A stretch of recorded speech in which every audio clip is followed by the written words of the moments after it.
Assalamualaikum warahmatullahi wabarakatuh. Bagaimana kabar kalian semua? Semoga kita semua dalam keadaan sehat ya. Walaupun keadaan sekarang sedang pandemi, kita harus tetap semangat untuk belajar dan jangan lupa untuk tetap menjaga kesehatan. Baik, untuk pertemuan kali ini kita akan membahas mengenai interaksi desa dan kota dalam pemerataan pembangunan. Wilayah pedesaan dan perkotaan pada dasarnya merupakan interaksi wilayah yang saling berkaitan, baik itu dari segi ekonomi, sosial, politik dan budaya, serta lingkungan. Sebagai contohnya yaitu masyarakat di pedesaan memanfaatkan lahan pertanian untuk bercocok tanam, sehingga mereka dapat menghasilkan bahan pangan seperti beras dan lain sebagainya, yang mana hal tersebut bisa digunakan sebagai pemenuhan kebutuhan untuk dirinya sendiri dan juga pemenuhan kebutuhan masyarakat lainnya seperti di perkotaan. Begitu juga sebaliknya, kota sebagai pusat industri pastinya membutuhkan sumber daya manusia yang banyak. Maka dari hal tersebut, desa dan kota merupakan wilayah yang saling mempengaruhi. Untuk yang selanjutnya yaitu faktor yang mempengaruhi interaksi desa kota dan dampaknya. Interaksi dapat dilihat sebagai proses mempengaruhi baik itu aspek sosial, ekonomi, politik, dan budaya. Interaksi desa kota dapat terjadi karena adanya perbedaan kebutuhan dan potensi yang ada baik itu di desa serta di kota. Semakin berkembangnya desa, maka pembangunan jaringan transportasi, komunikasi, dan lainnya dapat menimbulkan interaksi desa kota secara berkelanjutan. Maka secara garis besar, interaksi merupakan suatu proses yang bersifat hubungan timbal balik. Menurut Charles Colby, proses berekspansinya serta berubahnya struktur tata guna lahan sebagian besar disebabkan oleh adanya daya sentrifugal dan daya sentripetal pada suatu kota. Perhatikan gambar berikut ini. Ini merupakan daya sentrifugal yang mana mendorong gerak keluarnya suatu penduduk dan berbagai usahanya. Selanjutnya yaitu daya sentripetal yang mana gerak ke dalam dari penduduk dan berbagai usahanya sehingga terjadinya suatu pemusatan. Faktor penarik dan pendorong didasarkan pada perbedaan kondisi geografis dan potensi yang ada di suatu wilayah. Berikut merupakan faktor penarik dan faktor pendorong desa ke kota ataupun dari kota ke desa. Berikut merupakan faktor penarik dan faktor pendorong desa ke kota ataupun dari kota ke desa. Faktor pendorong yang pertama yaitu perhatikan gambar berikut, yaitu adanya polusi, kemacetan, kriminalitas, tidak ada ruang terbuka hijau sehingga penduduknya tidak nyaman. Yang kedua, lokasi sudah tidak sesuai untuk kegiatan industri.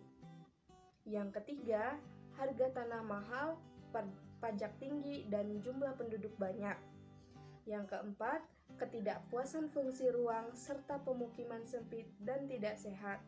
Dan yang terakhir ada fasilitas umum tidak memadai, tidak lengkap, dan cenderung membahayakan pengguna. Selanjutnya yaitu faktor penarik. Yang pertama, lokasi dekat dengan pusat kota yang dinilai lebih strategis sebagai kegiatan industri. Yang kedua, terdapat kegiatan bisnis dengan kemudahan aksesibilitas. Yang ketiga, adanya fasilitas umum untuk olahraga, hiburan, dan seni budaya yang dapat dikunjungi penduduk. Dan yang terakhir, orang akan lebih bangga tinggal dengan pusat kegiatan perdagangan. Menurut Edward Ullman, ada 3 faktor yang mempengaruhi interaksi antar wilayah, yaitu sebagai berikut. Yang pertama, wilayah yang saling melengkapi. Wilayah yang saling melengkapi disebabkan karena adanya perbedaan wilayah dalam hal ketersediaan dan kemampuan sumber daya, baik sumber daya manusia maupun sumber daya alam. Suatu wilayah memiliki kelebihan sumber daya dan wilayah lainnya mengalami kekurangan sumber daya. Kedua wilayah ini lama-kelamaan akan terjadi interaksi karena didorong rasa saling membutuhkan. Sebagai contoh, Kota Merauke menyediakan fasilitas berupa listrik, air bersih, bahan bakar gas, dan makanan jadi, sementara di desa, bahan bakar pokok tersebut tidak tersedia. Atas dasar ketersediaan kota dan kekurangan desa, maka terjadilah interaksi. Untuk yang selanjutnya yaitu kesempatan untuk mengintervensi. Hubungan yang saling mengintervensi yaitu kedua wilayah, baik desa maupun kota, memiliki kesempatan melakukan hubungan timbal balik dan tidak ada pihak yang membatasinya. Di saat ada pihak ketiga yang melakukan intervensi, dapat menyebabkan penghambat interaksi antar dua wilayah tersebut. Misalnya, interaksi antar Kota Merauke dengan desa yang ada di sekelilingnya. Desa memasok kebutuhan pangan seperti hasil pertanian, perkebunan, perikanan, dan komoditas lainnya. Di sisi lain, ada kota di sebelahnya yang membutuhkan bahan pangan yang hanya dapat dipenuhi dari desa. Desa tersebut juga memasok kebutuhan pangan Kota Merauke. Secara tidak langsung, bahan pangan untuk ke Kota Merauke mengalami kekurangan. Hal inilah yang disebut dengan penghambat interaksi antar wilayah. Yang ketiga yaitu kemudahan pemindahan dalam ruang. Kemudahan pemindahan dalam ruang memudahkan perpindahan manusia, barang, dan informasi dari satu lokasi ke lokasi yang lain. Kemudahan dalam perpindahan ruang bergantung pada banyak faktor seperti sarana transportasi, jarak, keterjangkauan, biaya angkut, dan sebagainya.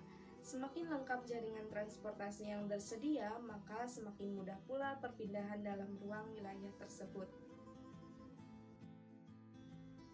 Berdasarkan interaksi tersebut, desa maupun kota memiliki peranannya sendiri. Peranan kota dalam pembangunan desa menurut Douglas adalah sebagai berikut. Yang pertama, sebagai pusat perbelanjaan. Yang kedua, sebagai pusat pelayanan yang berjenjang lebih tinggi. Yang ketiga, sebagai pusat pemasaran berbagai produk yang dihasilkan wilayah pedesaan. Yang keempat, sebagai pusat untuk penyediaan dan pendukung pertanian. Yang kelima, sebagai pusat pengelolaan pasca panen. Yang keenam, sebagai penyerapan tenaga kerja pedesaan yang bersifat bukan pertanian. Yang ketujuh, sebagai pusat informasi dan berbagai hal yang bersifat praktis dan inovatif. Saat ini, jarang kita temukan desa yang tidak terpengaruh oleh kegiatan kota, kecuali masyarakat-masyarakat yang ada di pedalaman hutan, seperti beberapa wilayah di Kalimantan, Sumatera, dan Papua. Dampak interaksi desa kota dapat kita temukan dalam lingkungan hidup kita sehari-hari, seperti halnya berikut ini. Yang pertama, kehidupan heterogen di desa semakin lama semakin berkurang. Yang kedua, mata pencarian penduduk berubah dari pertanian menjadi non-pertanian seperti jasa dan industri. Yang ketiga, alih fungsi lahan dari pertanian menjadi non-pertanian seperti industri pusat ekonomi dan perumahan. Yang keempat, meningkatnya pengaju dari desa ke kota. Yang kelima, karena lahan di kota sudah penuh penduduk, masyarakat kota memilih bertempat tinggal di desa yang berada di sekitar kota. Yang keenam, meningkatnya pendidikan dan kesejahteraan masyarakat. Yang ketujuh, kebutuhan akan lahan semakin meningkat. Yang kedelapan, harga lahan semakin meningkat. Dan yang terakhir, meningkatnya kebutuhan jalur transportasi. Untuk yang selanjutnya, kita akan membahas mengenai dampak interaksi desa dan kota. Ada dampak bagi desa dan juga ada dampak bagi kota. Yang pertama yaitu dampak positif bagi kota, yaitu 1. Meningkatkan taraf pendidikan. 2. Informasi dan komunikasi dapat mudah diterima masyarakat. 3. Pembangunan infrastruktur di desa sehingga memudahkan aksesibilitas. 4. Meningkatnya produktivitas penduduk desa dengan teknologi tepat guna. 5. Meningkatnya kesejahteraan penduduk dengan meratanya pembangunan. 6. Berkembangnya organisasi di desa yang bertujuan untuk mengembangkan dan meningkatkan kesejahteraan penduduk. Lalu ada dampak negatif. Yang pertama, modernisasi pengaruh kota telah melunturkan orientasi petani sebagai mata pencaharian. Yang kedua, siaran televisi dapat mempengaruhi sikap masyarakat desa untuk hidup konsumerisme dan kriminalitas. 3. Tenaga muda di desa lebih tertarik bekerja di kota daripada menjadi petani. 4. alih fungsi lahan akibat adanya pertumbuhan kota yang mengarah di perbatasan desa kota. 6. Pencemaran lingkungan, pembangunan tidak terkendalikan, berkurangnya bahan pangan, dan sebagainya. Untuk selanjutnya yaitu dampak interaksi desa dan kota bagi kota. Dampak positifnya yaitu yang pertama, tercukupinya kebutuhan pangan bagi penduduk kota yang berasal dari desa. Yang kedua, jumlah tenaga kerja di kota melimpah. Yang ketiga, produk-produk kota dapat dipasarkan di desa. Yang keempat, peluang untuk berwirausaha yang luas. Selain dampak positif, ada juga dampak negatif, yaitu yang pertama, penduduk desa yang datang ke kota tanpa keahlian menimbulkan permasalahan baru. Yang kedua, penduduk yang berpendapatan rendah sulit memenuhi kebutuhan. Yang ketiga, karena nilai lahan di kota mahal, warga yang tidak mampu terpaksa menggunakan lahan yang tidak layak huni. Dan yang terakhir, terjadinya degradasi lingkungan karena pembangunan yang tidak terkendali. Interaksi dua wilayah atau lebih yang berbeda akan berpengaruh pada masing-masing wilayah yang dapat menimbulkan permasalahan.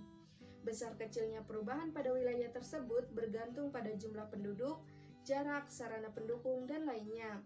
Interaksi desa dan kota yang terjadi berdampak pada kondisi di desa maupun di kota. Perkembangan dan pertumbuhan suatu daerah terkait dengan interaksi dua wilayah ataupun lebih. Interaksi tersebut membentuk suatu tatanan baru yang dimanfaatkan untuk menopang pembangunan, baik kegiatan ekonomi, sosial, budaya, dan politik. Dengan adanya pembangunan tersebut, diharapkan arah perubahan struktural desa kota dapat berlangsung secara seimbang, sesuai dengan kemampuan lahan yang ada. Perkembangan desa tidak dapat terlepas dari kota yang ada di sekitar pedesaan tersebut. Peran kota tersebut mengakibatkan struktur ekonomi desa dan kota mengarah pada sektor yang ada di perkotaan dalam mengendalikan pemasaran komoditas dari kota ke desa maupun dari desa ke kota. Adanya interaksi desa kota juga berpengaruh terhadap pemusatan pembangunan di wilayah perkotaan. Wilayah perkotaan yang berkembang pesat menyebabkan arus migrasi desa dan kota mengalami peningkatan. Arus migrasi juga berpengaruh terhadap peningkatan tenaga kerja dan penduduk yang bermukim di kota. Daerah pinggiran kota merupakan daerah yang mengalami perkembangan dan pembangunan fisik. Kebutuhan lahan di kota terus meningkat, sementara ketersediaannya terbatas. Lahan-lahan yang ada di luar kota belum dimanfaatkan dengan maksimal. Atas dasar tersebut, pinggiran kota mengalami perubahan fungsi. Interaksi desa kota tidak hanya dilihat berdasarkan jaringan transportasi ataupun fisik saja, melainkan juga dilihat dari keterkaitan ekonomi dan sosial yang dapat dilihat dari jaringan pasar melalui komoditas bahan baku dan pemasaran produk lainnya. Jaringan pasar tersebut memberikan penawaran integrasi ruang hubungan yang penting dalam interaksi. Sekian materi yang dapat Ibu berikan untuk pertemuan kali ini. Kesimpulannya adalah interaksi desa dan kota merupakan hubungan timbal balik antar dua wilayah ataupun lebih. Interaksi desa dan kota dapat menimbulkan dampak negatif dan dampak positif baik itu bagi desa maupun bagi kota tersendiri. Untuk pertemuan selanjutnya, kita akan membahas interaksi desa dan kota dalam pembangunan. Sekian yang dapat Ibu sampaikan, kurang lebihnya mohon maaf. Wassalamualaikum warahmatullahi wabarakatuh.